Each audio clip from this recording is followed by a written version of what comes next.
Greetings and welcome to another edition of the Red Pill Diaries. I'm your host, Rob. You joining me again and giving me another hour of your day and another minute of your time. Because, as I said on the last show, and as I will continue to say, there's in creation. Because once you give your time, right, you have to make sure that the value is equal to, or you lose out on time. There's no refund on time, right? There's no getting back lost time. So on the last show, we were talking about a few things. We were talking about the hypocrisy of American domestic policy, and we were talking about the hypocrisy of American elite are pushing the world towards war. And I just want to take time before we go into it. I just want to take time to tell the people. I think it is very important that you get what is coming, because it's going to be a doozy. There will be multiple wars. You see them going on. These will be made, and these will be confrontations in which America will take a lot of beating and take a lot of losses.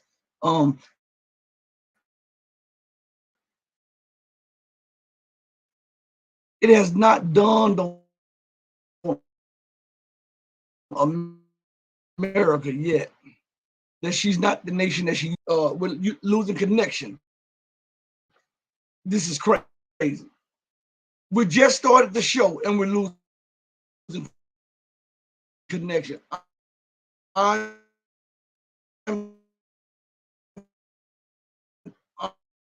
gonna take a picture of something, and I want to show you something. I'm taking a picture of the screen, how this thing is playing out, and how they're tampering with the show already before we even start. I'm taking the screen and to see the glares of me, you know, but I want you to look down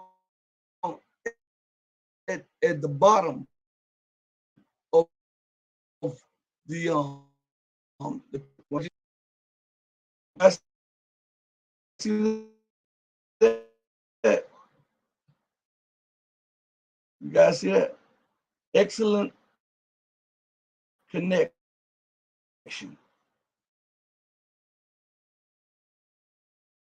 It says excellent connection. So I wanted you to see that so that you'll see. This is crazy. They are doing to me what they did to Rashid the other day. As a matter of fact, text Rashid because they may be preventing him from getting on. All right, hold on one second, everybody. See, we do this live on the air, and we're going to get into the subject, and we're going to go into a little news, okay? Just give me a second, because this is, of course, the Humpday. Multiple things. Just give me a second. We are live.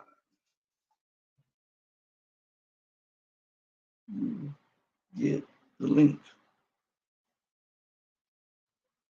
I just hit Rashid up, okay? All right, there we are. Now, we were talking about America. I don't care how much they try. They cannot get me off my game. We were talking about America. We were talking about her elite, and even down to the people, the population. It seems like it's still not done on America, the leadership, the American population. America is not the unrivaled juggernaut that she once was. This is what's guiding the world towards war. She has visions of grandeur. She believes that she is still superpower from the 1980s and repercussions. This and this model, this mindset state is what is pushing wars in Africa, Latin America, is what is pushing wars. You something that when I was talking to you, and I'm glad I got comment. Let's see.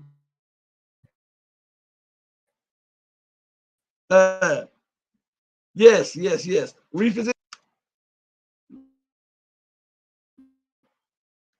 So I'm glad that you're so did you guys see? Let me show this one more time so that the people can see. And when I see that and it has green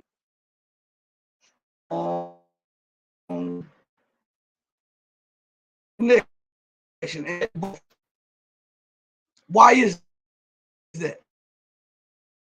Huh? Why is that?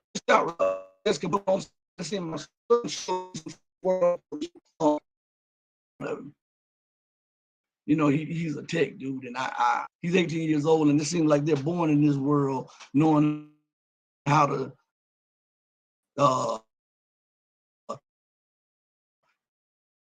use computers and work on computers and do programming and all that.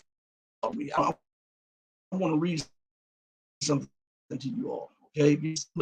Of course, they're even blocking me on the second computer here.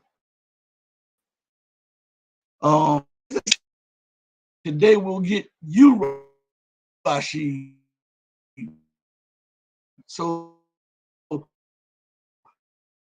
we'll make it Rashid and Rashid.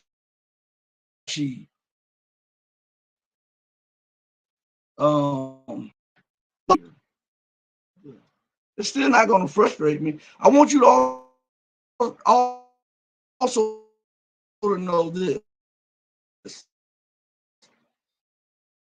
I didn't think I was going to be able to do the show this morning. I'm a practitioner of the buffering.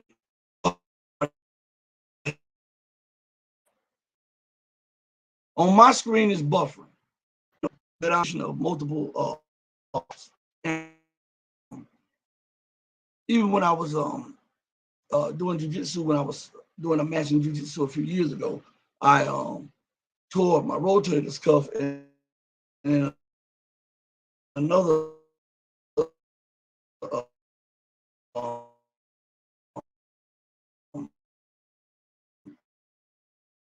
muscle that I told my doing it. I'm in some serious pain. So, but we have to play through the pain. And I'm talking about some pain that is so extreme that it'll blow. The article is titled U.S. vegetable prices increased by a whopping 38%, some of that. But I want you to understand that also California has been under because of the drought that has taken place in California. And now you had rain, droughts, you had wildfires, and now cold. This is very responsible for 55% of all produce in the United States. California.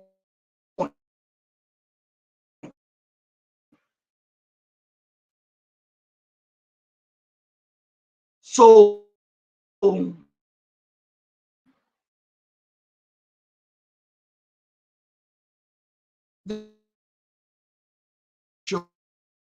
but I gave y'all my word, and I'm going to do what I can through, and I'm going to do like we always say, we're going to play through the pain. It says, the mainstream media is trying really hard that inflation will soon no longer be a problem. But meanwhile, food soared to absolutely absurd levels. In fact, we just learned that prices. Let's start right there. Now, again, inflation. What is inflation? Inflation is a tax of your hard-earned money while increasing the price of product. Okay.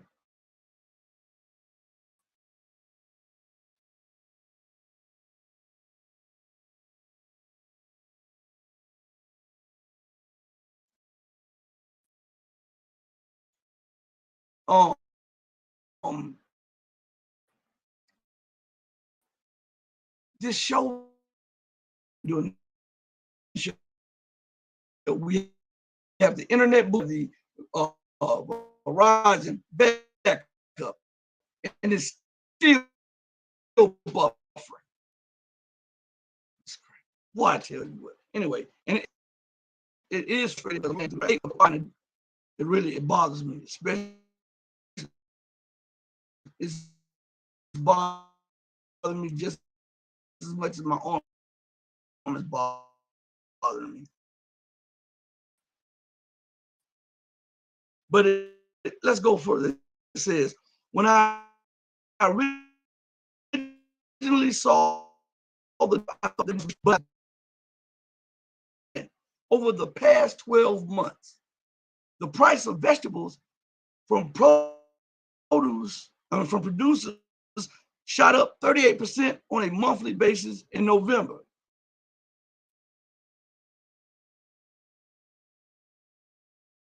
And jumped over 80% compared to November 21st.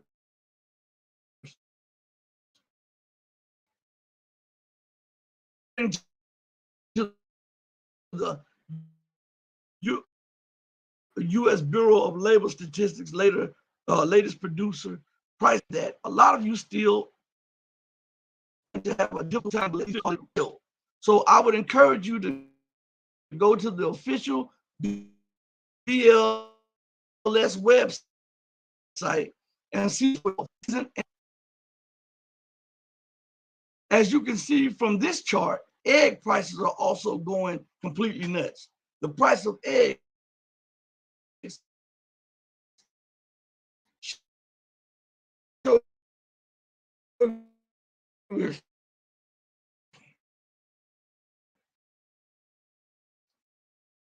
how inflation and American policies are eroding the purchase to different companies that make war materials. They're doing this in the open. And we get right after the Middle Eastern area and use the dollar in trade when we buy oil. Since we are the biggest oil purchaser and we're your biggest customer and we're your biggest investor, we want to use the yuan.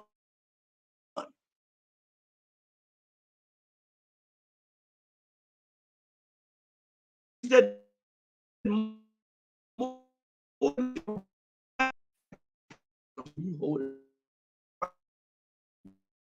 I'm talking.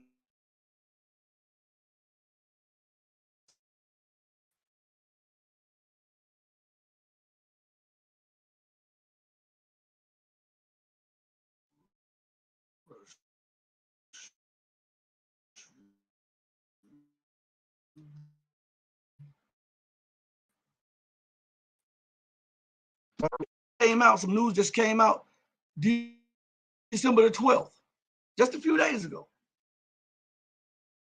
And the title of it is Russia and India Ditch Dollar in Trade. Now, mind you, just bring China off of his couple of days, 3 days trip, I believe it was, to meet with 30 regional heads, meaning regional heads of state from North Africa and the Middle Eastern area. And he told them China is going to invest in them if they agree with this, and China would help them in multiple areas if they agree to this, because they've been doing it a little bit, but they didn't want to anger the United States. But now China is no longer doing it behind closed doors. They actually came out and said, this is what we want to do. We want to replace using this stuff is interconnected. And nobody wants to tell you about this stuff. They want to keep your head thinking about the NBA playoffs or foolishness like the Kardashians or stuff like that, while the whole world is falling down. They want to keep your head tucked in the sand. That is not a rational thing to do. So the two countries will be testing a new payment mechanism using rupee settlements. Delhi settlements with Russia starting export organizations.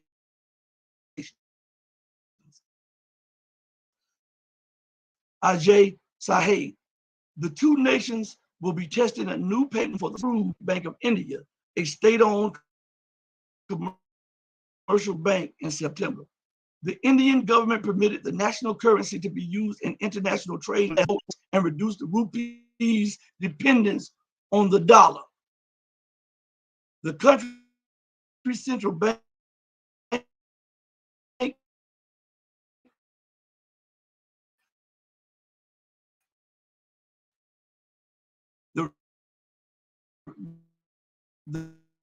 the Reserve Bank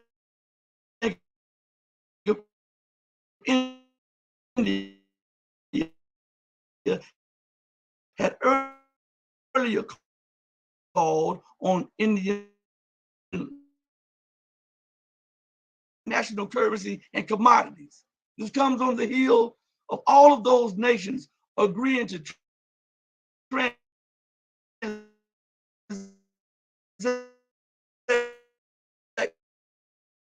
at least partial trade.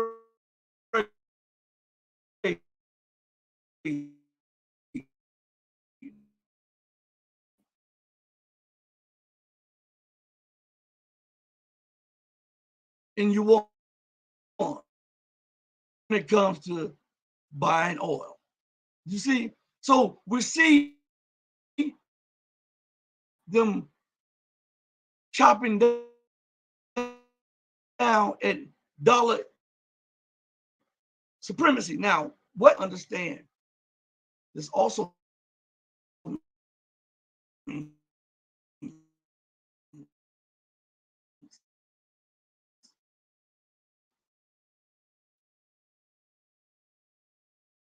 that the nations are moving away from the British sterling pound. This also means that the nation.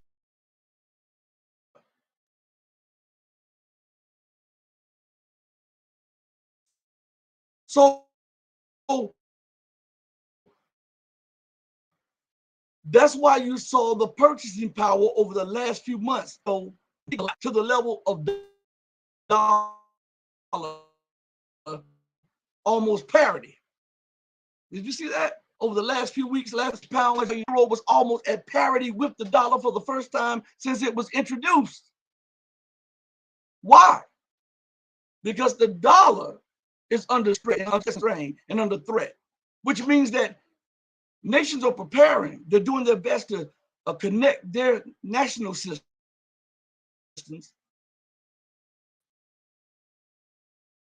to these other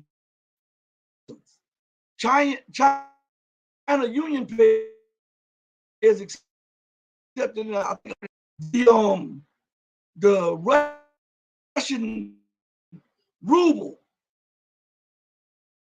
is already using Union Pay. So in some countries that is on the dollar, they trade with Russia, they're paying for being traded through Union Pay, which is the yuan based system. What does this mean? It means as the nations move out of the dollar, and as the dollar moves, the purchasing power is completely cut, which means that you have to acquire more dollars to purchase a smaller amount of goods. I can see that in the stores right now. There's no secret to this. You can see it right now. So let's go back to that article. Vegetable prices. I hadn't forgot. Let's go down to where we stopped at. Okay.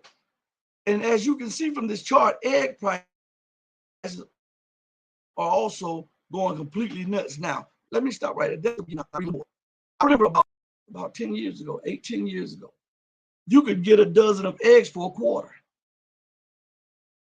And if you were out at the swap meets or the flea markets, you could get them cheaper than that. And even the Dollar Tree eggs, because they were taking a loss, or most Dollar Trees.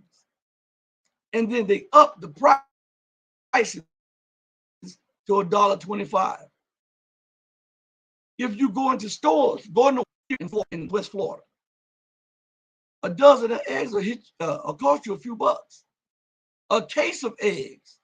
I sent my son in to buy a case of eggs. What was it? A crate of eggs, what was it? If I'm not mistaken, it was $18 and something. $16 or $18 and something, if I'm not mistaken. It had to be one of those two, $16 or $18 and some change. This shows you just how much you could get a dozen eggs for a quarter. Look, if you don't think I'm telling you, I remember you could go out on the flea market or the bag of corn on the top from the growers, loaded. Now, when you go into Walmart, a stalk of corn up into like 3 pieces, 2 or 3 pieces. They put it in a container, then they cut up another stalk of corn, and they put it two corn in a styrofoam thing, and then they saran wrap it, right? And then it also shows you that they are hiding something. And one of the main things that they're hiding from you is the secret tax of inflation. Because they think you're stupid. They don't lights, these bright lights for streaming. They make you swear. But listen, is and the glasses that I wear, I don't wear. These glasses are just glasses that take the glare off. They look like prescription glasses, they're regular glasses, but with the light, it takes the light and darkens it. Okay, so that's why you see me all the time when I'm doing a show. I have these on because of the bright light, the glare. But listen, it goes further. It says um, the price of eggs shot up 26% last month alone. Alone. And over the past 12 months, the price of eggs is up an astounding 244%. Okay. Now, what we're going to see is prices continue to skyrocket. They may level for a minute and then they're going to go up. Why? Remember that, and I know people have short memories, but if you go back and look at one of our recent shows a few months ago, a few weeks ago, we were telling you about there was a calamity in the farming section that are being forced to sell their cattle or kill their cattle and sell their farm or go belly up in the Midwest and all across America. So farm after farm is shutting down because they cannot afford the feed and the fertilizer. Fertilizer, I might add, was somewhat cheap when America was getting it from Russia, who produces 44% of the world's fertilizer. All right. But you see the insanity of these people. I'm going to sanction you. I'm going to sanction your fertilizer. I'm going to sanction your sunflower oil. I'm going to sanction the gas and the oil section. Now, these are big commodities which America and Europe needs and are big buyers of Russian sunflower oil, vegetables, wheat, fertilizer, oil, and gas. And they're going to sanction it. That is tantamount to you cutting off your nose, your ears, poking yourself in the eyes, and cutting off your tongue in spite of your face. Do you see that there's no rational or sound judgment or thinking in these people? They just lash out. They're very emotional. They don't sit back to think about the consequences and the repercussions of their policies or the policies that they want to put on people. What they do is whenever you anger them, and it's like Rashid says, it's like a king that has been sitting on the throne for a long time. Sometimes the king is so arrogant. I've ruled so long. I can do and say anything I want to any and everybody. And sometimes that causes a coup. But we're seeing an international coup taking place by nations now displacing the dollar as the preeminent currency of choice. You see what I'm saying? We see this. And yet nobody it's like it's going over mostly everybody's head. They're too preoccupied with things that don't involve the security of your life, the prosperity of your family and your future. They're more preoccupied with things that are trivial. And then I was looking at let me tell you, I'm a big boxing fan, right? I'm a big boxing fan. That's when I want to get away from get stress off me and everything else. And I watch boxing, especially old fights. I'm a big boxing head. I've always been a boxing fan since I used to sit with my grandfather and watch both of my grandfathers. I used to watch boxing. So my grandfather was a big wrestling fan. My mom's pops, he was, and I used to be, but I don't like wrestling too much. Not the stuff that they call wrestling nowadays. But anyway, and so I watch some of the boxing channels from time to time whenever I have time. Like when I just want to just relax and just get my thoughts together. And so I'm looking at a few of the boxing channels, right? And I noticed that when you disagree with someone, man, the people call in, they're ready to do a drive-by shooting on you. They call you everything under the sun, but name when and especially when you talk or say, uh, even if it's factual, if you say something about a fighter to kill you.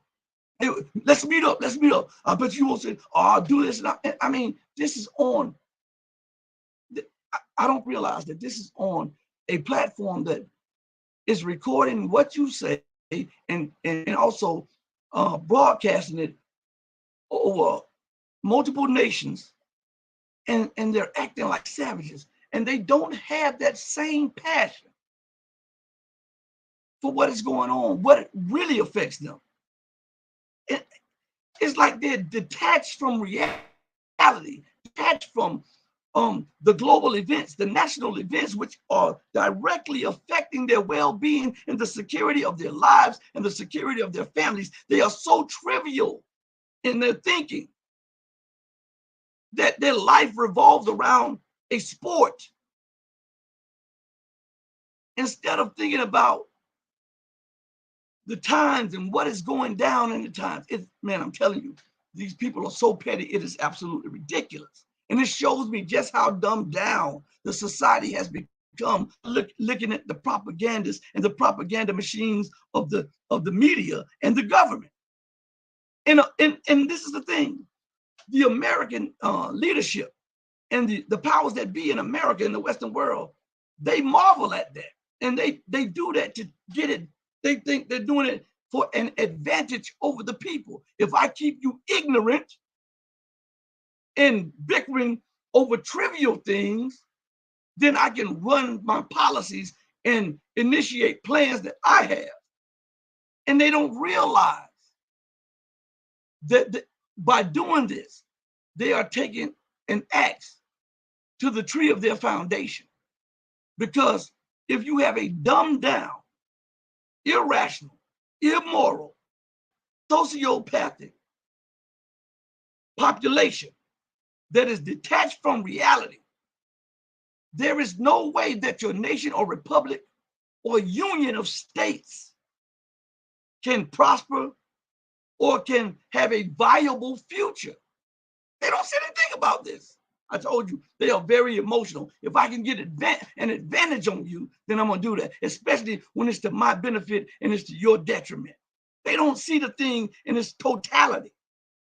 And this is one of the things that is bringing down the American empire and helping us usher in the complete fall and collapse of America. Yeah. So it is amazing. I'm telling you, it's astonishing. I sit down sometimes when I go to have coffee with my mother, and she and I will talk about this, talk about things like this. And my brother, not my oldest brother, but my brother right above me. And we'll sit down and we'll have coffee. We'll both go over there and sit down and we enjoy ourselves, family time. And and we'll talk about these things and we'll look at certain things on TV and we try to, these people are so detached from reality and their priorities are so screwed up. It is no wonder the government continues to use their tactics of disseminating lies and propaganda to keep them dumbed down. Because they're looking at individuals. These individuals are gaining in the government, but the nation of America is losing. They don't see it like that, though. Okay? So, again, I want to go back to something. Okay? I want to play a clip. And I know they're going to disconnect most of you because I keep seeing them dropping. I keep seeing them dropping viewers and then reconnecting viewers, and I keep seeing on my screen buffering and all of this stuff. Like, so I understand what they're doing, but I'm gonna play through the pain. As you can see, I'm playing through the pain with my shoulder. I'm gonna play the pain because I think it's trivial anyhow, and I think any of you who are participants on this platform or members of this platform, it doesn't bother you too much anyhow because your mind goes far above these little tricks that these people pull. But I want you to oh my God, I want you to listen to this this clip here, and then I'm going to play a few more clips, and we're going to get into the chat too. You know, I like to interact with the chat.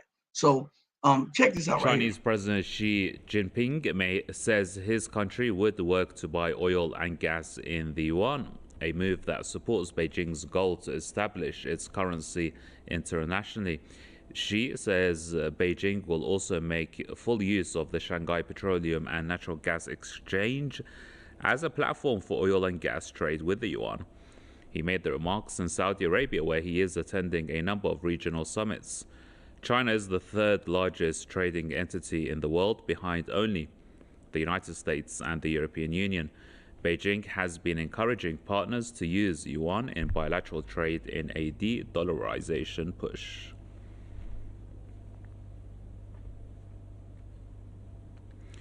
Digby James Wren is a political commentator and joins us now.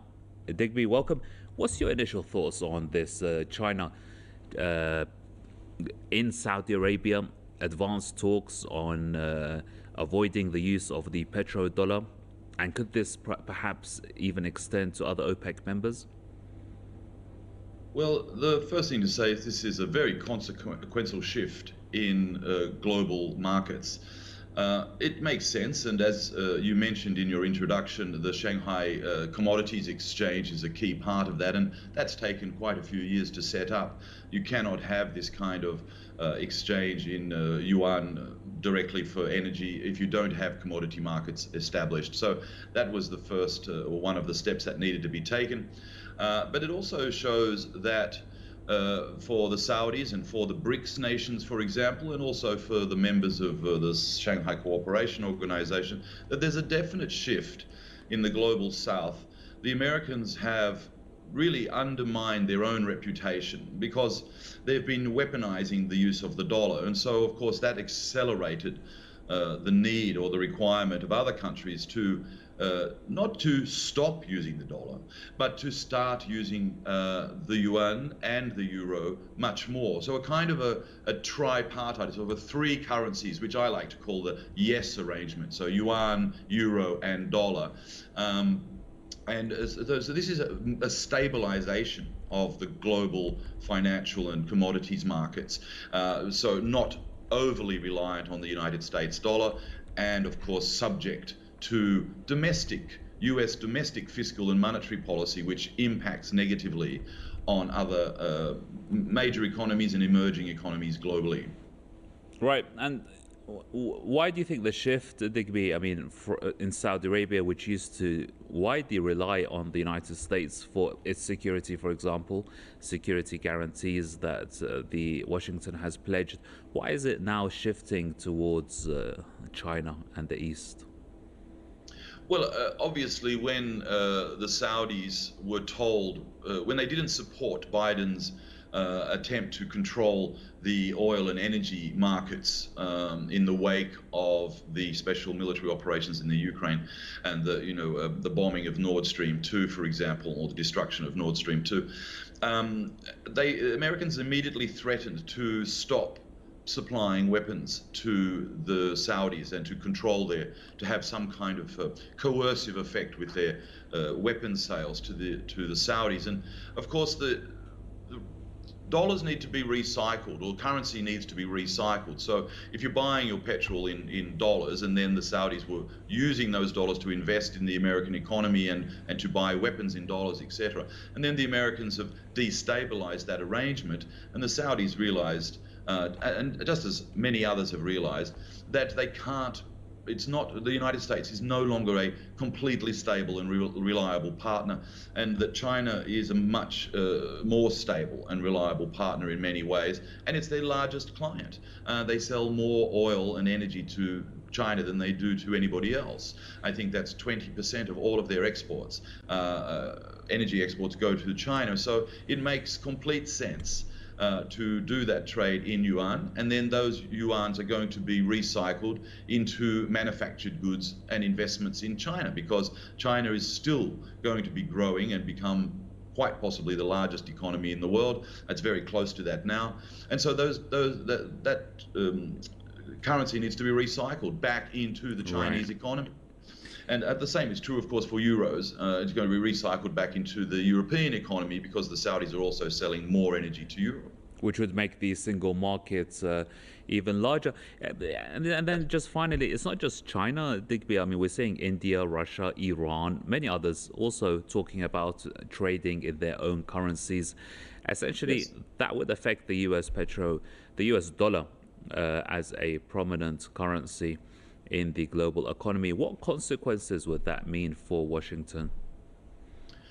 Well, it's going to make it more difficult for Washington to a number of things. The first thing is it's going to decrease Washington's ability to fund its foreign policy objectives and its internal domestic quantitative easing, for example, on borrowed money. So, in other words, because the dollar has been the reserve currency, the United States has been able to freely borrow money very, very easily for a very long time. And so with enormous debt, they've been able to fund all of their foreign policy and domestic policy objectives. That's going to be severely curtailed and they sort of constrained, if you like. And the Americans are going to really have to just start paying for things. And that's going to be very difficult as they go into recession.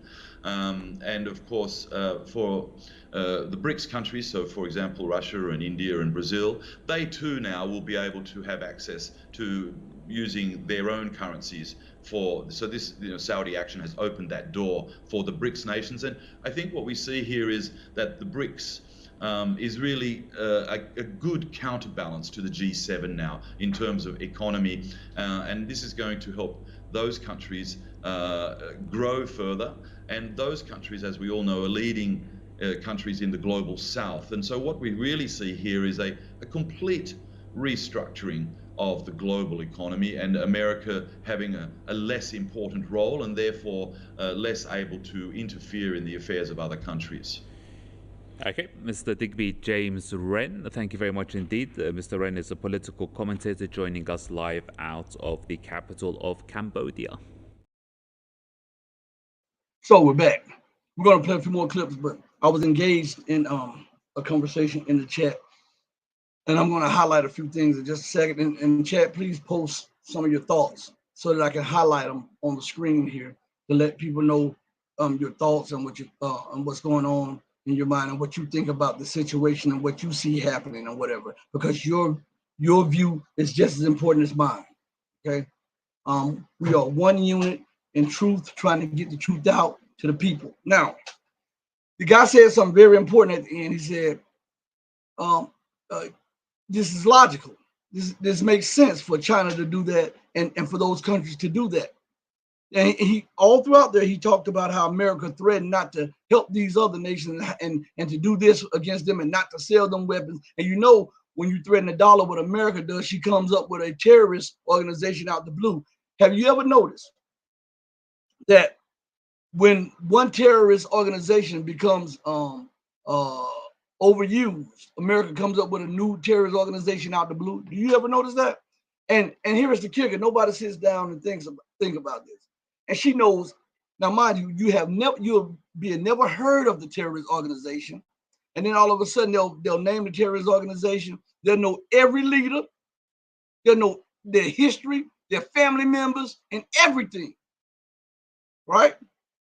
And they'll know the funding and all of this stuff. And how is that even possible when you can't even solve crime here in America? So there must be some type of connection, because America needs enemies so that she can continue to fleece the people, so that she can give Northrop Grumman and Johnson and Johnson and all of these Boeing and all of these other companies these contracts for weaponry. Do you know that since the Ukraine war, the one part of the United States economy that has shot up in an uptick of profits are the weapons makers? Did you know that? They have profit end over end over end. That's no coincidence. And I already know that you know that it was America who stoked this crisis. And it's America who continues to push the crisis by adding gasoline to the fire, by putting weapons in there. The UK weapons manufacturer manufacturers, same thing. The European weapon manufacturers, the same thing. These people put profits over lives. They are prepared to use Ukraine as cannon fodder. I think Ukraine was a nation of something like 40 million people or something like that prior to this war, this confrontation. And I remember hearing it was either the the U.S. Secretary of State of someone in the Biden administration said they're willing to fight to the last Ukrainian.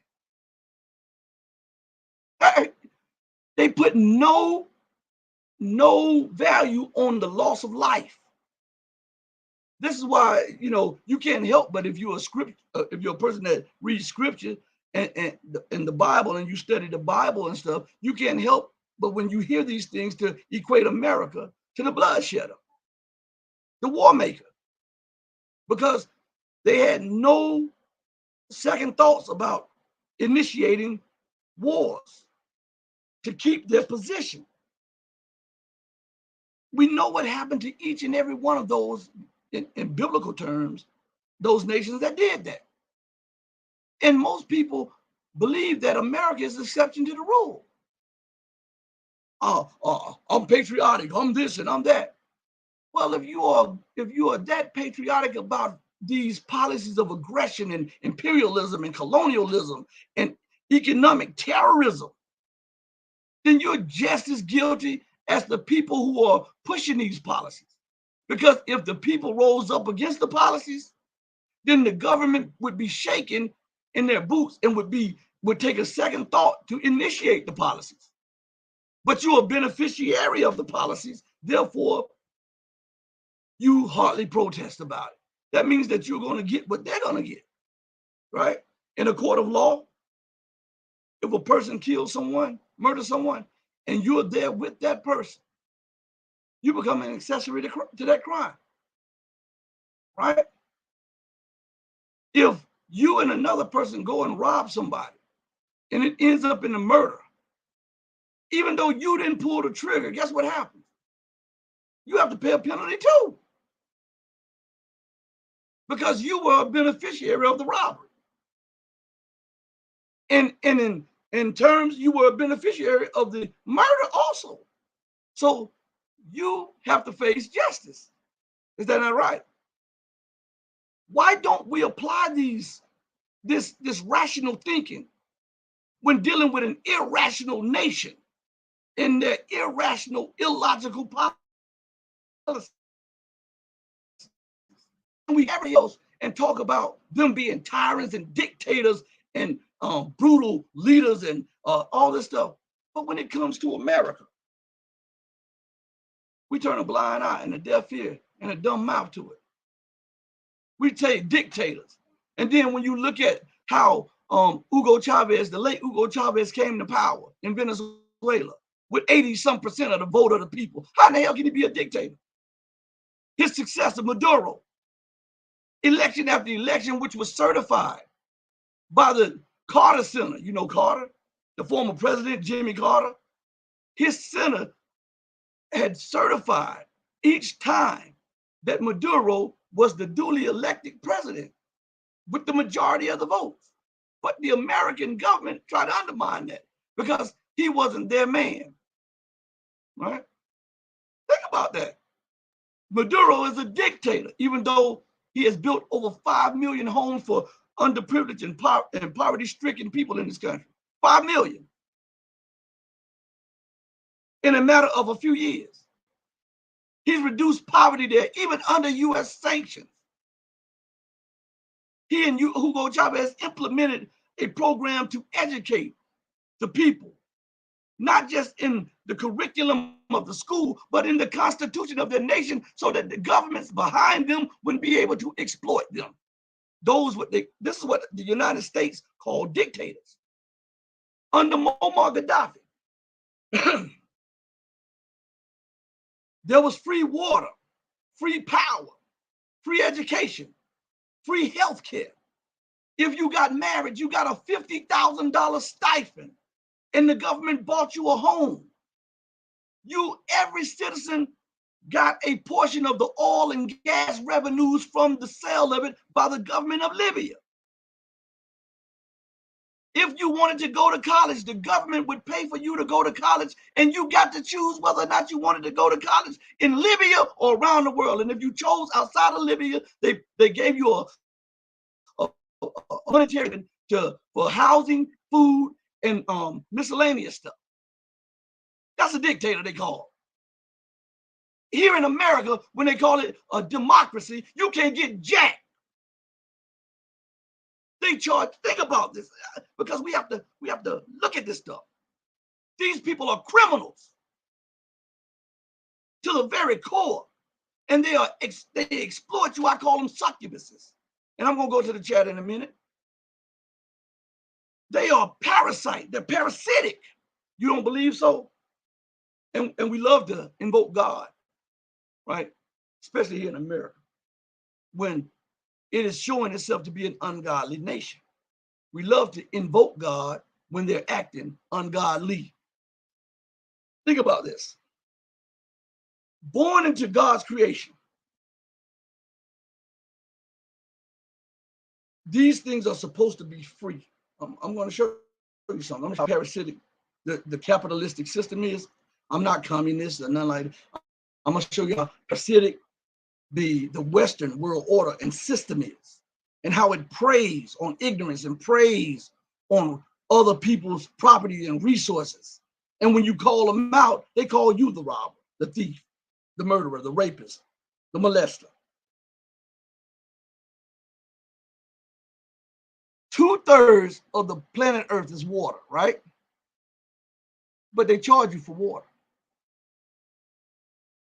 All right? They generate electricity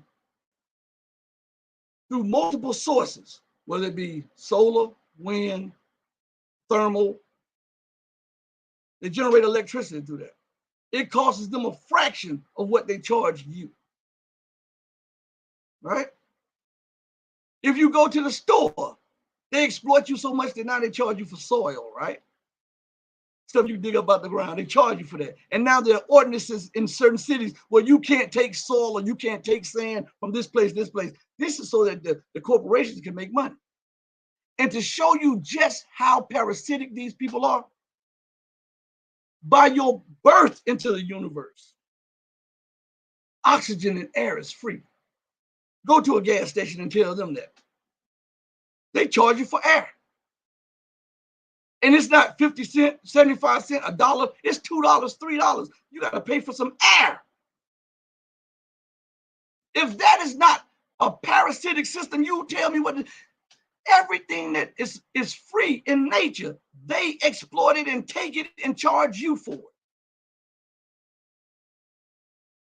But I tell you what. But again, we're talking about dictators, and we're talking about the so-called democratic West. Look at the position that the people are being put in. Look at it. Under the so-called democratic free world, they're locking everybody up. They're passing all these laws where they can hold you indefinitely. Well, we already, as black people, listen to me, as black people, that was already a misnomer for us. We already, because every one of us know somebody that has been done like that. Every one of us, not just one person, but multiple people. But they're now just making it open with it, and they're touching outside of the black community. And now you hear uproar about this. But this has been a policy for decades upon decades in urban America, where they would arrest you, don't have any charges, and hold you or brutalize you, torture you, stuff like that. That's been a norm here. And the world is outraged because it's touching outside of this community. When it was just touching you, nobody could sympathize with that. You understand? Or hardly anyone could sympathize when you went and said stuff like that. And so, blowback effect. But I want to go to a clip. But before I go to the clip, I'm going to keep my word. I'm going to go to the chat real quick. Let me, even though they're messing with the stuff on the screen, let me scroll back up. I want to start highlighting a few things. Here, let's go right here. Let's just randomly. Reef Omar says, I went to Walmart to get my mom some bleach, and a gallon of Clorox now, good Lord, cost $6.78. At one point, I remember when it was less than $3, not anymore. Hey, I'm gonna tell you how to usurp that. Okay, don't buy bleach anymore. The gallons of bleach. My wife and I. Matter of fact, hold on 1 second and I'll show you. Just give me 1 second and I'll show you, Reef. This is how you can kind of overcome the bleach. And everybody that's listening, this is something that you ought to think about. Okay, give me 1 second. All right, hold on one.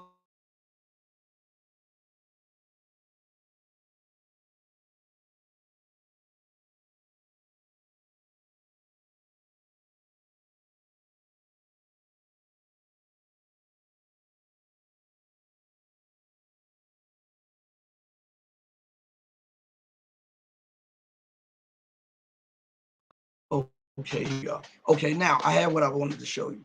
And by the way, I got a text, an email a few days ago, and someone asked me about the hats that I wear on. My wife makes these interchangeable hats. You see that here? It's peach, but it's gray and peach. She makes all of these hats, all of these Scullies.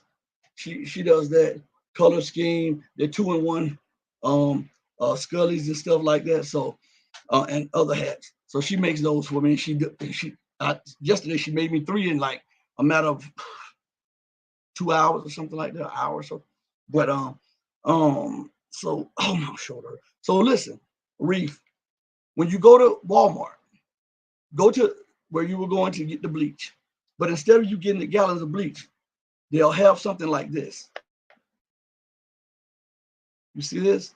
This is about $3 or $4, right? Look at it. I'm showing everybody because I want you all to be able to do this. $3 to $4. They have 32 tablets in there. 32.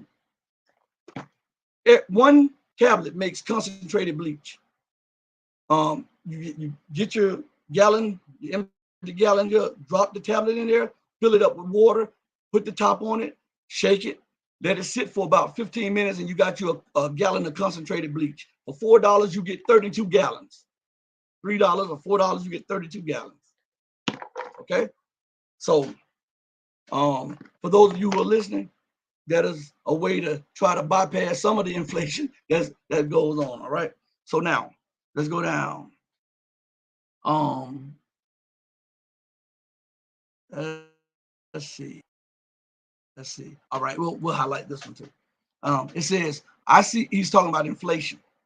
And he's talking about the things that are going on. He said, I see it clearly. One of my coworkers called me on Monday, and she said that she went to the store to get a 32-ounce jar of Miracle Whip, and she said it was $8.99.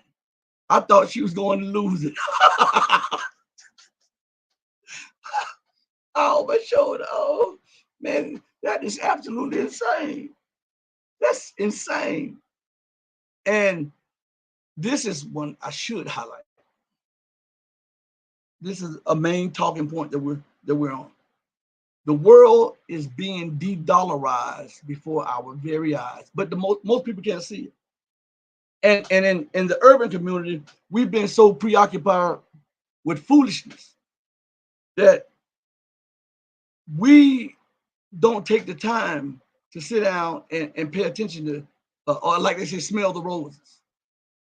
We don't watch the reality of things. We like the make believe. That's why we're so into the social media platforms. That's why we're so into trying to keep up an image and all of this stuff like that, because we like the thought of us being looked at more than what we really are, or doing better than what we really are.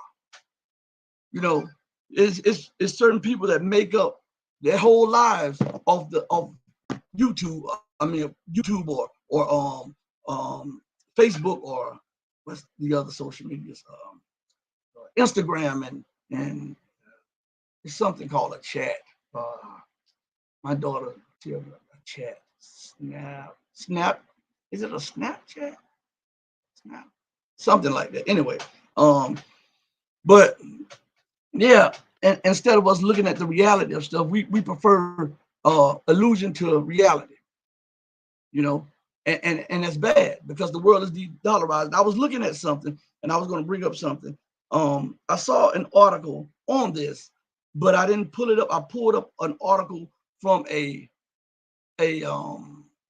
U.S. leaning organization, CNBC, because I like to compare Western leaning reports with Eastern leaning reports, and then you can really find out the truth. So here it is. This was July 8th, 2022. Okay. And it says how an Indian cement maker bought Russian coal, coal that you dig up using yuan. It says an Indian cement maker's recent purchase of Russian coal using yuan involved India's biggest private lender, HDFC Bank, according to an invoice seen by Reuters and a source. As more details emerge of the kind of trade that could blunt Western sanctions against Moscow, there is no suggestion that the purchase, the particulars of which have not previously been reported, in any way breaches sanctions imposed on Russia in the wake of its invasion of Ukraine. Now, why would this pop up on the screen? It says, but the documents shows one way in which Russia could continue to sell commodities without settling in US dollars, despite restrictions aimed at freezing it out of financial markets. Now, why did I read that? It's because one cement maker, but is of the Indian, even the tensions with China. There was different sectors of the Indian trading in yuan with Russia, and also starting to just do commodities trades with yuan because they said it was simpler, and it allowed them a freer hand in trade. So as they reported this in June, I knew about some of the transactions going on earlier in the year, and it's not just one; it's a plethora of different companies and different banks and different organizations in Asia that are using the yuan. As I've told you, the ASEAN, ASEAN organization, which is the largest trading bloc on planet Earth. It comprises a whole host of Asian nations, plus China. They do trade in multiple currencies, but the currency of choice is, guess what? The yuan.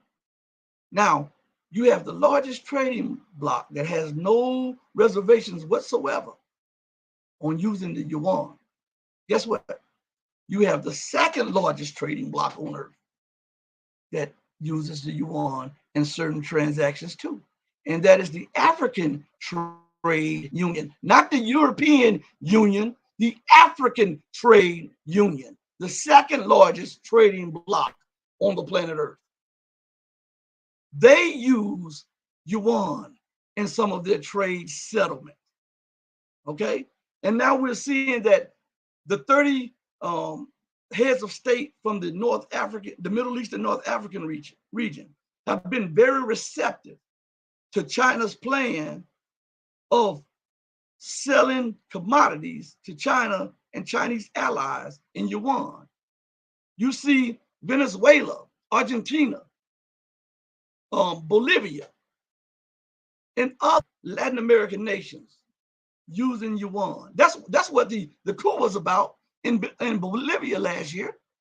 The United States wanted to get their hands on the lithium, but the president at the time was not with that. He wanted to reorient his nation from leaning towards America to leaning towards the global South and using Chinese and Russian currency and Russian and Chinese investment in the country to make it into a modern economy. And the United States wasn't having it because they were going to sell their ores and their lithium in yuan.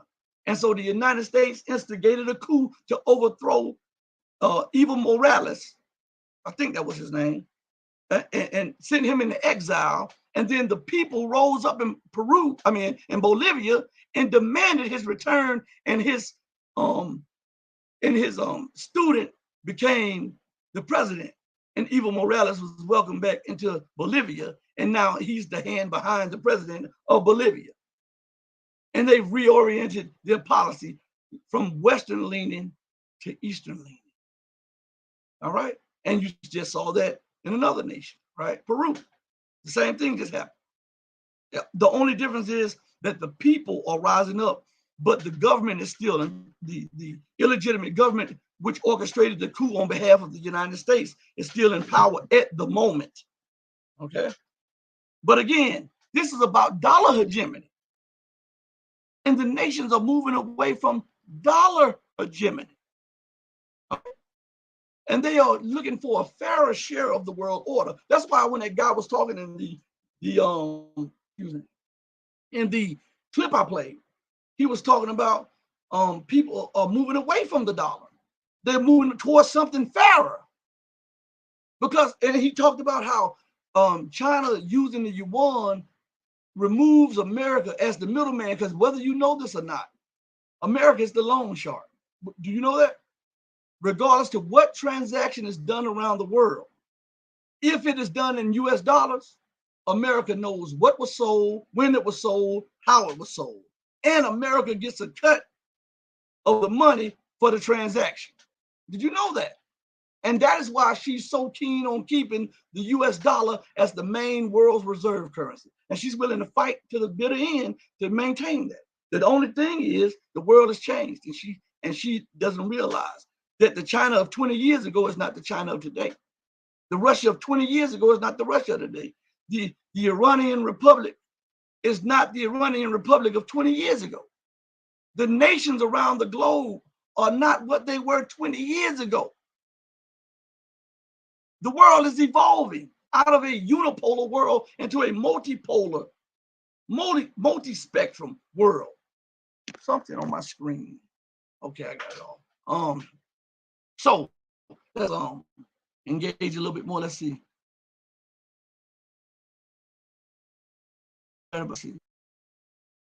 Right here. Put it up on. Most people in America are a stimulus check away from getting back in line with America's unjust policy. You're right about that.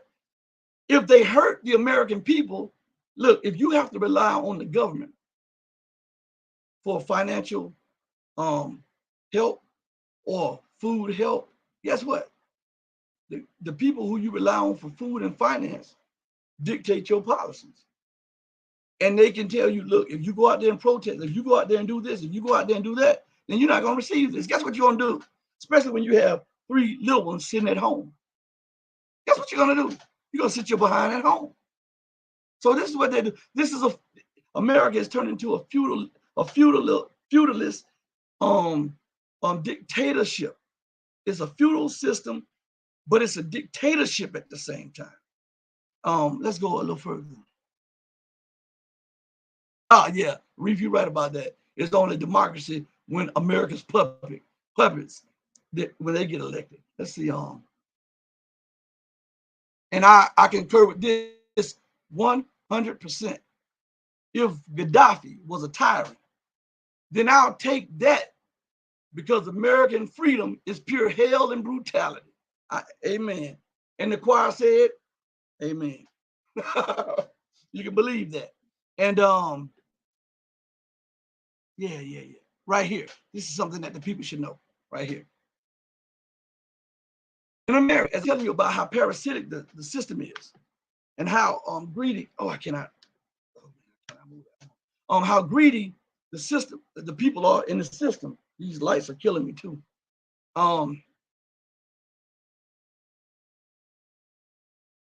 We see that they are exploiting the people more and more. Look at this. Look at what's on your screen. Just read that. That is the truth. I know about that. That's the truth. There's places in America where people are prohibited from collecting rainwater. Oh, and also, do you know there's places in America where people are also prohibited from using solar and wind power? They have to be connected to a power system that is run by a corporation. You know that? You know that? I'm talking to the people out here that's listening. this shows you that this is all about profit. It's all about power. It's all about classism, right? I see. Let's see something else, and then we're going to go into a clip. Let's see. Oh, yeah. We're going to add them to the Health Blaze site. We have a all natural health site that we do. We do all natural body products and everything like that. We've been on line for a few years now, me and my wife, and we're going to add some new product to it. And these hats, you can get them made to order, like your color scheme. You can get 2 colors in your whichever color you want. We'll offer that. That's gonna my son is gonna revamp the website and pretty soon, God willingly. But for now, you can go get all of your needs over there: hair products, personal items, and all natural without the chemicals in it. The deodorant, the mouthwash, the toothpaste, the hair products, the body butter, the soap, all of that stuff at thehealthblaze.com. We've been up for a few years. Thehealthblaze.com. Now, when you order, allow for a little time to get the stuff, because there are sanctions on certain countries that export pure product, and we have to have some of those pure products in the to make your stuff, so that we don't add chemicals in it.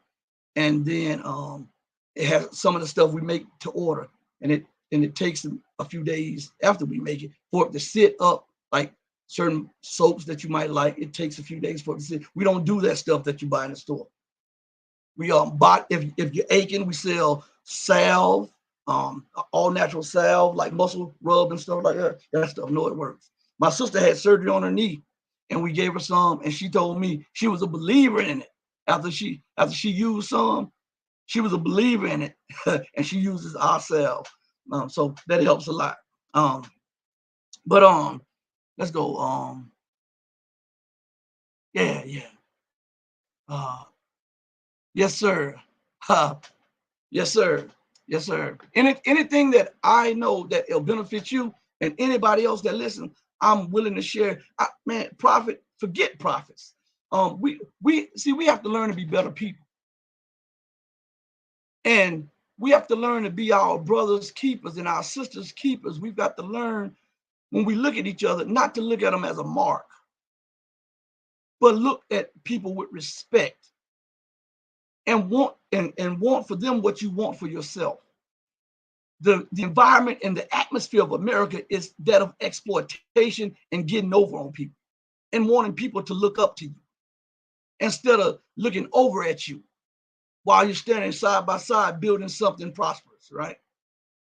We've got to get into that mind state of, when I look at this person over here, I'm not looking at them with contempt or with animosity or with envy or with hatred in my heart. I'm looking at this person because every time I'm looking over there, I'm looking at God, a representation of God. That's what we have to get in. We have to get into that mind state, and that'll kill some of those tendencies that we have when we look at each other. That mind state. But again, spread the word about the Health Blaze and everything else, and go to the Walmart also and get those bleach tablets. For everybody that's watching, go get those bleach tablets, because they will help you. 32 for $3 and some, or $4 with tax, I think it is. That's 32 gallons of bleach, and you better stock up on it, because before you know it, either it's going to go up to $10 or the tablets are going to go down to 12 tablets. You see, but we're talking about the yuan and the collapse of the American dollar. Look, I just want you to listen to what people are saying. Okay. The United States is hyping up the threat. It's part of the ongoing situation in the Pacific with the U.S.'s aggression towards the People's Republic of China. We've seen it in fact in plain view over the past decade or so, as the U.S. has done this pivot to the Pacific, this move towards really asserting its power and dominance in the Pacific region. And we saw it recently with Nancy Pelosi's visit, which was very high profile and very perceived as a tremendous threat, rightfully so, by the government in Beijing, and meddling in its internal affairs because, of course, of the One China policy. So I think right now with this report, what's happening is more saber rattling on the side of the U.S. It helps their backers, the war hawks, their shareholders who want to increase the power of the U.S. military, who want to expand the military-industrial complex, and ultimately to foment some type of a showdown with China, whether it be over Taiwan, whether it be in the South Pacific, the South China Sea, or whether it be over, for example, what's going on in Xinjiang that the Western media is hyping up. So I think it's a very dangerous situation. It's a dangerous escalation, and by no means does China's nuclear arsenal even compare to the U.S. nuclear arsenal. So it's simply another part of the paranoia and the new Cold War mentality in Washington. You know, when he was talking, it brought to mind something, and I'm gonna paraphrase. I was looking at the so-called Defense Department, I believe, and they were talking about China as a threat in space, right? And they were talking, and they said they see China as a major threat to U.S. Listen to this: U.S. supremacy in space, and China seeks to challenge the United States and become the preeminent space power. But we won't allow this to happen. So they did. Oh, man, I'm telling you, look at this, bro. Look at these, the mind of these people. It's okay for America to be the juggernaut, the supreme power in space. It's okay for America to run roughshod over everybody and every law on the planet and be the dominant power. But it is not okay, and it becomes a threat when some non-Western, non-white nation accomplishes feats that should be celebrated, right? China is the only nation on the planet right now that has its own space station. It has its own space station. At one time, it was Russia and the Soviet Union were the only ones to have their own space station. But now it's China. China does not have to participate in the so-called International Space Station because China now has its own. China has satellites. This is where's America? China has what they call probing satellites, right? So in case of war, these probing satellites, and the United States mentioned this, that they were following in space, they were following a trajectory which looked like they were following and monitoring U.S. military satellites and spy satellites. That's what got them up in arms. And these satellites that the Chinese put up in space can actually attack U.S. satellites if the U.S. were to declare war on China or to try to use its strategic depth in space against China. That's what it is. It's not that China is a threat to the U.S. It's that the United States see China as a threat because China is threatening America's preeminence. You understand?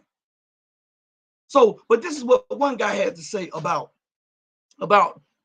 the economy and what they see coming with China. Okay, and this is major. Let's listen to what he has to say. So let's tie this in, because here's my big question for you. Joe Biden meeting with Chinese President Xi Jinping to discuss Chinese economic practices. The U.S. must be aware and monitoring all this. How should they be preparing here, or is it unstoppable at this point? Well, I think the U.S. is getting nervous, and China has made an official command by its foreign minister that the U.S. should alter its course or face conflict, an inevitable conflict. And China also have made statements, and this has been very rare in Chinese foreign policy, that they are preparing for war. And we've seen a quote from a U.S. general that the U.S. has to prepare for the big one. They say what we're doing to support Ukraine is just the start. We have to prepare for the big one. Well, the big one can only be a confrontation with China. So that's why more and more people are starting to get nervous that you could end up into a road towards a World War III. And even the Pope has mentioned it and warned about that. So let's connect the dots, Willem. So they're saying that the rise of China is unstoppable, and that the United States is fearing this, and that the Chinese, see, you don't get this in like the news here. This is why I do a lot of research, and I'm constantly watching news and constantly reading stuff and constantly piecing it apart so we can bring it before the people. And I see Rashid just entered the booth at the, but we'll extend the show for another 10 to 15 minutes so that he can say something when I bring him in. But did you notice that she said that both of those people were talking about the rise of China and how the Chinese have openly warned the United States either change course on what you're doing, these provocations with Taiwan and these lies on us in the media, or prepare for war. See, you don't, but in American media, we've warned China that such and such and such and such, and if they don't do this, then there will be consequences. See, this is how they promote their people. They don't tell you what was said to them. They don't tell you that. And so this is why I'm showing you this. That they told them, China told them bluntly, either change your course of action of what you're doing, or you prepare for war. Because we're not going to accept this. We're not accepting this. We are not the power we used to be, and you're not the power that you used to be. And if you continue on this route, war is inevitable. The guy said it. He said that's why the U.S. Military said that they are preparing for the big war in Asia. And you see how they connected it to what was going on in Ukraine, how America is flooding those weapons into Ukraine to see if they work, and most of them are proven to be junk because they want to see if they can use those same weapons when they go into a war with China. Man, I'm telling you, these people are sociopaths. They're psychotic. They have a bloodlust and a blood vendetta that must be paid. And Rashid, I'll bring you in a minute, but I got to get this because I told you I was going to play a few clips back to back. And I want to pay attention to this next. This is what Ray McGovern, and I've interviewed Ray McGovern before. And he is the former CIA head that was responsible for briefing Ronald Reagan and President Bush. President Ronald Reagan and President Bush, I believe. I think it was 3 presidents. It could have been Reagan, Bush first, and Clinton. It could have been those, but I know for a fact it was Ronald Reagan because he told me. So this guy is telling you about the situation, what he sees going on with the situation between America, Russia, and China. And remember that all this points back to a loss of purchasing power of the dollar and a loss of trade with people ostracizing the dollar. See, all of these things are interconnected. So check this. And also they play back to the domestic at home with the rise in what you saw in the chat room: eggs, bleach, what did Reef say? A miracle, all of this stuff, because the purchasing power of the dollar is being eroded. So listen to what Ray McGovern has to say about the situation he sees going on between Russia, China, and America. Problem is that reality catches up with us. The problem is that the Chinese are going to surpass us economically, and they're working very hard to surpass us militarily. Not only that, more important still is the fact that China and Russia have the equivalence of a mutual alliance to include help should there be military action on either front. So let me just wind up by saying that at Valdai, at a speech, I think it was the 28th of October, Mr. Putin said, I don't understand. Uh, the U.S. is getting into a proxy war with Russia, and he, he's getting into trouble with China too of his own volition. He says, I don't want to misquote him. He said, frankly, I don't know why the United States is doing this. Are they sane? It seems that this runs completely counter to common sense and logic. This is completely crazy. Now, the Russians and the Chinese don't have to be neurotic to worry about the United States. The U.S. strategic documents say, no, we're going to take Russia out first, and then we're going to work against China. Last thing I'll say is simply that the Chinese, they have about 4 millennia of experience. They've never wanted to be the superpower of the world. They've got enough problems with their 1.4 billion people whom they've brought out of poverty. So the Chinese attitude, if I read it correctly, is can't we just all get together and live together? Why do we have to have a win-lose situation? How about a win-win situation? Problem is, the United States, Joe Biden, in one of his very first speeches says, China is trying to become the dominant superpower. That's not going to happen on my watch. Well, I got news for Joe. It's happening, and it's going to happen even quicker with the Russia-Chinese virtual alliance. Isn't that what I've been saying to you all for the longest? Everything that he just said, and I want to break some news here about what Ray McGovern was talking about, but I want to preface that with something he said about the Vladimir Putin at Valdai. He said, "Are these people? Why would they even do this? Taking on 2 superpowers at one time? Are they even sane? Are these people crazy?" This is what Putin had to ask himself that. And he was like, are they crazy? Are these people insane? And so I've been telling you that you're dealing with an irrational, immoral, insane, psychotic, neurotic, sociopathic power in America. I've been telling you this. And you heard Ray McGovern just bear witness to what we've been saying on the show. Also, now going back to something that he said at first, he talked about there is an unspoken military alliance with China and Russia, and that they have privately agreed to aid one another. Now, I'm going to break the news here on this site.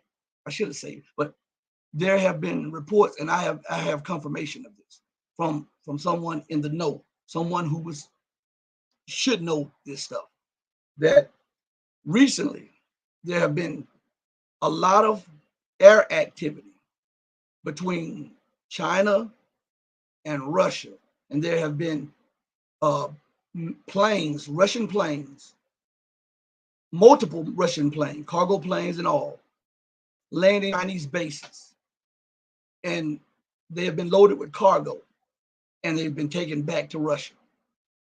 Also, for the first time, I've said this before, for the first time in history, China and Russia did something that they did as so-called allies they did not do before. China and Russia conducted nuclear bomber exercises to strike perceived enemies. And here is the kicker. For the first time in history, this took place on both nations' territory, where Russian warplanes and Russian bombers landed at Chinese air bases. Simultaneously, Chinese bombers and Chinese warplanes landed at Russian bases.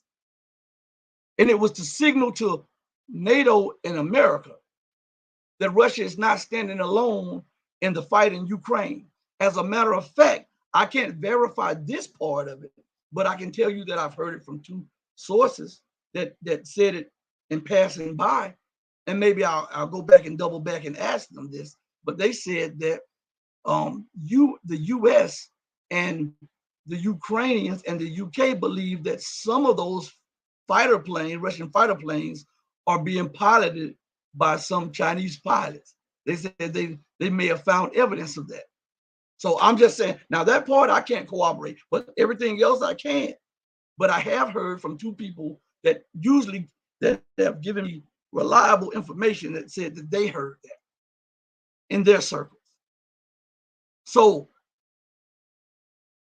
we're looking at America doubling down on failed policy, making enemy after enemy after enemy. Now, remember when I was telling you about on the last show when America was talking about when she sanctioned Russia and China, Russia and Iran, and then caused them to move. And she said that sanctioning caused them to move closer into strategic allies, military allies.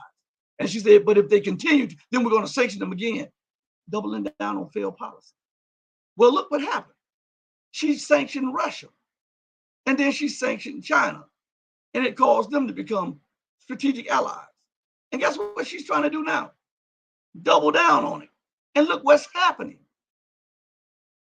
Do you not see that these people are insane? Again, a quote that is attributed to Albert Einstein. I don't know if he said it, but it's widely attributed to him. Doing the same thing over and over and over again, expecting a different result, is the definition of insanity. Okay? I'll bring Rashid in after I play this clip. I'll bring him in because I have some video clips I have to play back to back, like I promised, because he's just joining the chat. How's it going today? Greetings, my brother. Peace. It seems that you fixed the internet. No, no. I was listening to you, and you didn't cut out at least once. But you missed the first part of the show. They were giving me the first part of the show. They were disconnecting me, buffering me, messing with me, and everything else. Well, maybe the same guy that's watching is taking a bathroom break or something.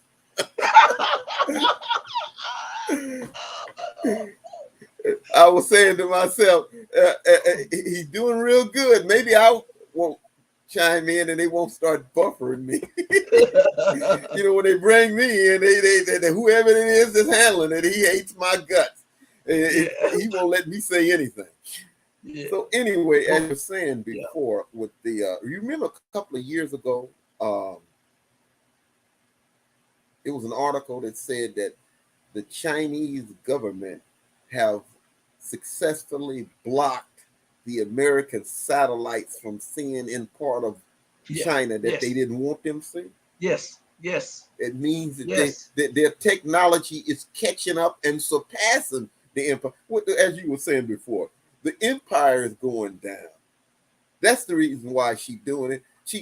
As we keep saying, anybody that's riding on a horse will not get off and walk and let somebody else ride. That's not the makeup of the empire, to allow somebody else to rule. If I can't rule, I'll kill everybody. That's the American makeup among the leadership of, and really it's among all Americans. If we can't rule, if I can't tell everybody what to do, then I'll get rid of everybody. And that's basically what's happening. The American empire is going down, and like he said, doubling down on fair power. I'll sanction you. Pretty soon that sanction is okay. China and Russia have been. How much more can they sanction? Right. You've been sanctioned. All this means is that money that I gave you ain't no good. Well, other people, the rest of the world will say, "Well, keep your money. I don't need to use." With the Iranian, one of the IRGC commanders said, if you find me got any American money, any money outside of Iran, then you can have it. Yeah, I remember that. He said that. Yeah, he said that recently. All of that, it's all it is a media word to say that they doing something when they really can't do nothing. And you know, the answer of it is to stop using his money. Then he can stand outside and scream that he gonna sanction somebody till the cows come home. I don't care nothing about you sanctioning me. Right. And that's why the nations his money, and you find that you'll find that saying, big old giant uncle. They're messing with our thing. They're making us talk over each other. Finish your thought. Finish your thought. You'll find that big old giant empire, the big old giant, once you chop him off at the legs, and when you really look at him, he's really a small midget, not a Goliath. And the rest of the world see that. Okay. And you know what? I guess they said they're not going to disconnect you. They're going to make us talk to each other. They're going to pause what you say and pause what I say, and then play them at the same time so we talk over each other. But look, going back to a few things that you just said, which is right on the money. Stop using this money. And America thought that she had China by the throat because China had $1 trillion in U.S. debt, and they said, well, we could stop them. They could only the U.S. passed a law where they could stop redeeming the debt after, like if a nation went and tried to put all the debt, U.S. debt on for sale, they could pause it at a certain point. But China was smart to that. So what China did, they bought up all of these commodities like iron and copper and gold and silver, and they have stockpiles. They have strategic stockpiles. The United States have a strategic petroleum stockpile. The Chinese have stockpiles of all of those commodities, just like that. And so the gold and the silver and the precious metals will offset any losses from U.S. dollar collapse. Also, that some of the bonds that Chinese have, what people don't realize, when the debt that Chinese purchased from the United States is not really in Chinese hands. The Chinese used some of that stuff to fund some of its activities in different nations. It just looks like on paper they still hold that stuff, a lot of that stuff. But in reality, they use the U.S. debt holding to fund projects like this super fast railing of that they're building airports, all of this stuff around the world, so that they don't get caught with all of that debt in their hand as the dollar collapsed. Now I want to go back to another point that you made, which was absolutely to the point, which it slipped my mind to even bring up, but you brought this up about the Chinese being able to blind U.S. satellites from any point that they want to on China. As a matter of fact, when they did it, it surprised the U.S. Pentagon that the Chinese technology was that sure. So China makes MOG of the United States technology now. Did you know China sanctioned the United States and, for stealing secrets from the Chinese through Taiwan? And wait a minute. Yeah, wait a minute, bro. Wait a minute. You mean somebody actually is saying that America is stealing? I thought America is the only one that everybody got to steal from America. Yeah, listen, the Chinese have, and this just took place recently. The Chinese, they already sanctioned them a couple of times, but they sanctioned them because the United States is trying to export, that chip making company. They're trying to piece it apart and export it out of Taiwan to the U.S. because they know that they need that company. The Chinese has just sanctioned them and has let the United States know that they know what they're doing and sent a letter of protest to them, telling them of the consequences and the repercussions of that if they continue on this line, and which could mean a national security threat to the People's Republic of China, which entails would follow economic and military action. The Chinese has done it, but you don't hear anything about that in the news. And on what you said about the blinding of the satellites, I was talking about how China is now mocking United States technology. In the West, there was big brouhaha that America finally tested its first hypersonic weapon. Remember, they said that 2 months ago, and 2 months before that, and 2 months before that. And now, and it didn't work. And we know that those were lies. And so now the United States will say, well, we finally successfully tested. Well, if you finally successfully tested it now, then what about 2 months ago, and 2 months before that, and 2 months before that, when you said that you successfully tested. Were those lies? Some of it got to be a lie. So the Chinese says this in the Global Times. This is the article, the headline of the article. U.S. succeeds in hypersonic missile tests. U.S. succeeds in hypersonic missile test launch. Technology China has long mastered. Man, I was like, whoa. Because you know, China has about 3 to 4 different kind of hypersonic missiles. 3 to 4. And then you can't believe what the empire say, because she lied. She has been living on her own hubris and what she used to do. She when back in the Gulf, we had the what they call the missiles that can strategic missiles that can pinpoint. Everybody has that now, and remember, China and Russia have not spent 20 and 30 years bombing a bunch of goat herders in Afghanistan. All they've been doing is building and stockpiling, and the empire run around. See, we bombed this old beat up truck in Afghanistan because of 4 or 5 terrorists was running around there. Well, China and Russia just been stockpiling, building and stockpiling.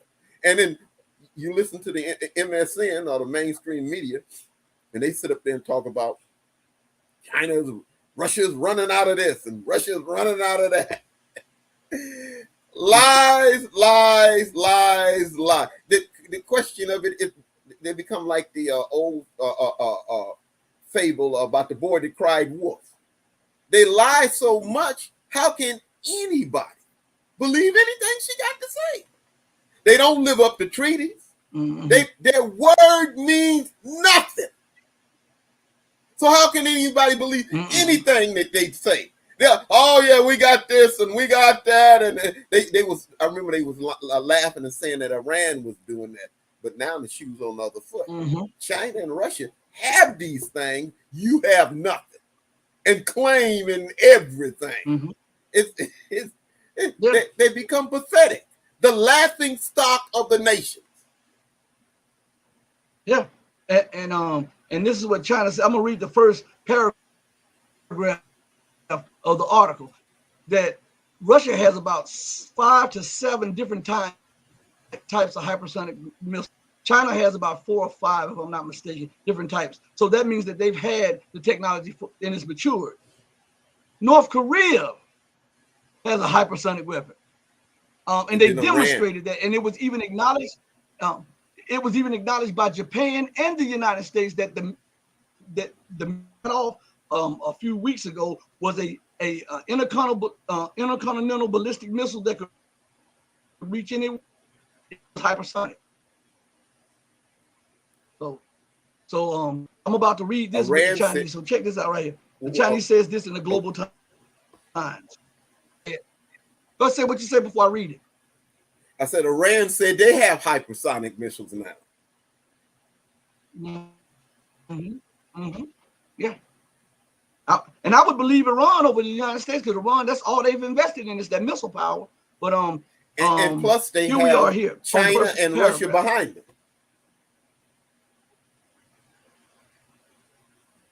Yes.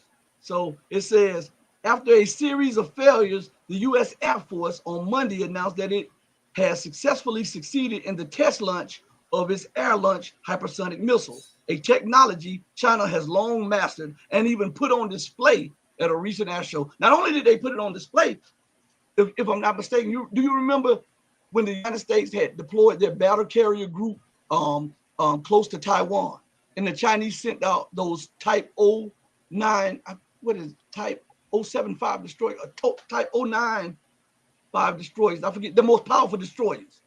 And they said they only sent 2 out. I think it was 2. And they got close to the U.S. carrier group, and then they said that they were going to conduct a on the spot weapons check. And on this weapons check, it shocked the United States because China had already deployed a different type of hypersonic missile that they used in a display of power. And the U.S. carrier group went back to Japan. They changed course and went back to Japan. That's that. But you don't get this instant press. You don't get this on TV. You don't get this nowhere. But I'm gonna read this right here. I know the time is limited, and I do have a few things I have to do. These lights, man, these bright lights that go with the green screen and stuff, man. And it's cold in the house, but these bright lights, man, they're beaming on me, and they had me sweating. But it's the 22. If I pull off the sweater and the hat, I'm freezing. but if I leave them on, my face sweats because of the light. It's the catch-22.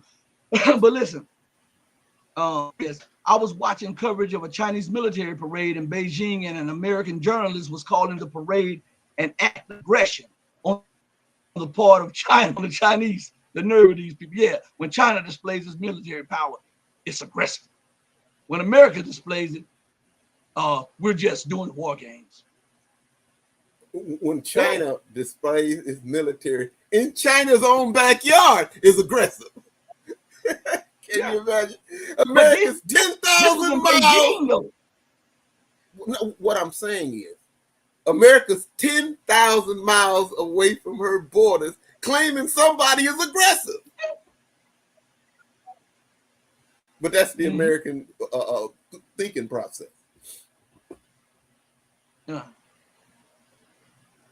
Yeah, and Reef said, I'm gonna take this clip, this down for a second, and I'll bring it back up. But he says this about Rashid. This about it. It's good to see you back in the building. So Reef says, salute. It's good to see you back in the building. Yeah, all now, right, brother. Now we'll go back.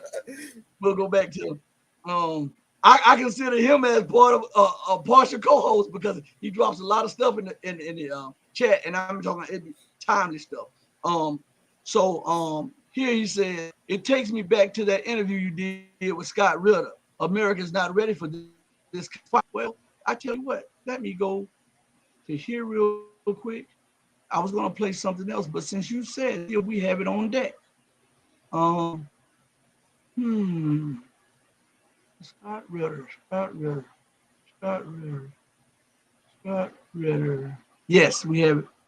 There's one by Scott Ritter. That's not the one I want. Let's play this clip here. We'll close out with this clip here. We'll come back with this. This may not be the clip you're talking about, but this is the show that you're talking about. This is when we interviewed Scott Ritter. Also, remember, we're going to have some more guests on the show coming up, so y'all be prepared. I got hit up by Scott Bennett, the former psychological warfare officer. He wants to come back on the show. We're going to have geopolitical analyst, a reoccurring Charles Dunaway on the show. We're going to get we got to get our schedules right for Scott Ritter because he has a lot of previous engagements. He's pretty busy nowadays. And we got a few more other people that are coming on the show. So you guys got to stick with it and try to get the word out about the show. Let's grow the show. But listen to this from our show here. It's 6 minutes. We quit. Yeah.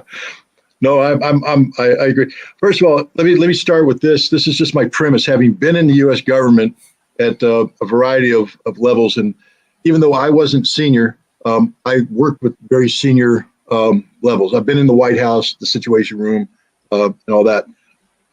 Anytime people try to get into conspiracy theories about the U.S. government, and these are really complex theories about this happening, that, I always go, time out. They ain't that good. Okay, if they were that good, we'd be winning all the time. The fact is we're losing, and then we try to explain the loss by some conspiracy theory. We're not that good. We're not that clever. This is more about just naked power. This isn't, somebody coming in and trying to do clever little tricks to undermine. This is brute force. That's how America operates. Brute force, in your face. We lie all the time, but that's not conspiracy. That's just because we lie. What are we doing with Russia? Look, as I said, when the Soviet Union collapsed, we spent the decade of the 90s destroying that nation. I have relatives who lived in Russia at the time. I have friends that lived in Russia at the time. And it was horrible. Literally, it was horrible. They lost their pensions. There was no hope. The society was just crumbling. Everything. Imagine. I mean, I don't have to tell anybody anything. It's bad. It was bad. And Putin stepped up in 1999 and said, "I'm going to change this." And he didn't say, "I'm going to change this by robbing these people, invading these people." He said, "I'm going to change it by bringing pride back into Russia, by having Russians stand back up and be counted." And he did that. He made Russia. I have to be careful because I always say, stand up like a man, but I don't want to insult any women out there. Stand up like a person, like a human. Be counted as a human being. And that's what Russia was trying to do.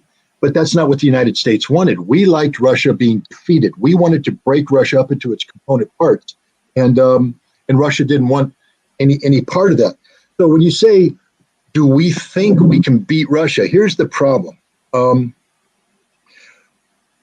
What makes us think? I mean, I'm not talking about the physiological aspect of the brain working. It's based upon, it's like a computer. It's only as good as the data that's put into it. You can only get a computer to do what a programmer tells it to do. So people are the same way. If you tell people certain things and they're programmed to believe certain things, then and those certain things they're programmed to believe aren't the truth. They're going to believe the lie. And when the Soviet Union went away, prior to the Soviet Union, I was involved with a class of people that are just fantastic. We call them foreign area officers. They're professional military officers who went to training for language. They became fluent in the language of a given place in the world. Then they went and got a graduate degree, and then they went and they did immersive training in the part of the world they're at. So you could be a foreign area officer in Latin America, you could be a foreign area officer in Europe, or you could be a Soviet foreign area officer. And these guys I worked with, the Soviet foreign area officers, were genuine experts in the Soviet Union. They knew the language, they knew the history of the culture. That doesn't mean they were buddy-buddy with them. Most of them were trying, like me, to kill them. But at least, the idea of knowing your enemy, it was based upon a deep understanding of the real history, what really makes it. Because if you can't solve a problem unless you first properly define the problem. Because if you're solving a problem that you haven't properly defined, you're not solving anything. You're just wasting time and effort. These people could define the Russian problem, and then we would seek solutions. Then the Soviet Union went away, and we stopped viewing the Soviet, because you know what makes Americans respect other cultures? Fear. See, if we respect them, if we're afraid of them, then we want to know about them. We want to know the truth about them. But the moment we stop fearing somebody, we stop respecting them. And the moment we stop respecting them, we stop wanting to know about them because we don't really care about them. We just want to know how we can use them, abuse them, exploit them. And so we went from wanting to study Russia to wanting to exploit Russia. And that creates a whole different mindset. The people that came after, who went through all these education programs, were no longer focused on learning about their enemy because we feared the enemy and we had to know about them so we could defeat them. It went to, how can I best exploit these people? What are their weaknesses, their vulnerabilities that I can exploit? We didn't care about their history, their culture, anything. It was an immediate capitalist-driven, how do I get as much money out of Russia into my pockets as quick as possible? And so what used to be called a Russian expert stopped being a Russian expert. It became an exploitation expert. It became, something different. And then Putin came in, and Putin said, "I'm not playing this game anymore." And so all of our Russian experts today are what I call Putin whisperers. The horse whisperers, the people who go up to horses and the horse does anything they want. The Putin whisperers are people who go up to American politicians and go, and suddenly the guy, we hate Putin, we hate Putin, we hate Putin. Blame everything on Putin. You're paying a high amount of gas at the pump. It's Putin's gas tax. You have a bad day, Putin did it. Bird pooped on your windshield, Putin made the bird poop on your windshield. Putin is responsible for everything bad in the world, and people believe it because they're programmed to believe it. Turn on mainstream TV and see what they tell you. And I'm telling you that is so far removed from reality, it's not even funny. The truth is so far different. But, so if the American people empowered themselves and then they heard the American government say, we have to confront Russia, we have to defeat Russia, most American people go, question, why? Why do we want to do this? And they're not that weak. These guys actually fought a war where they took 27 million casualties. I think they know how to take a punch. And I think as Nazi Germany, they know how to punch back.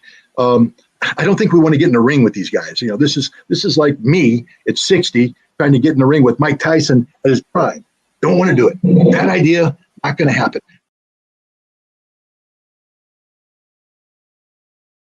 So what we're saying, they're messing with the thing. They disconnected Rashid. I see him back in the booth. We're gonna, I'll bring him in because we're gonna close out the show. We thank you all for your patience. We want to say some parting words before we go. I'll let Rashid go first, and then I'll close out the show. Go ahead, Rashid. And Scott, remember that was Scott Bennett. He loves America, and a lot of people see the folly of their leadership. It's like somebody that's driving off a mountain, trying to drive off a cliff. They trying to stop this, but the leadership is so headlong, strong that it can't be stopped. Mm-hmm. Yeah. Well, on that note, hey, I can't even say anything after that. That's the analogy that we should use when considering what is going on with America and the people who are driving the policy of America. On that note, we go out the same way we came in. Always we go out with the peace and God on our heart for you and for everybody else. And we hope that you stay safe, stay strong, but above all things, stay righteous. And remember that we love you, but the love that we have always pales in comparison to the love that God has for you. Until we next speak again, stay strong, stay true, stay righteous. We love you. Peace. Hey, mama, I love you, baby. Peace.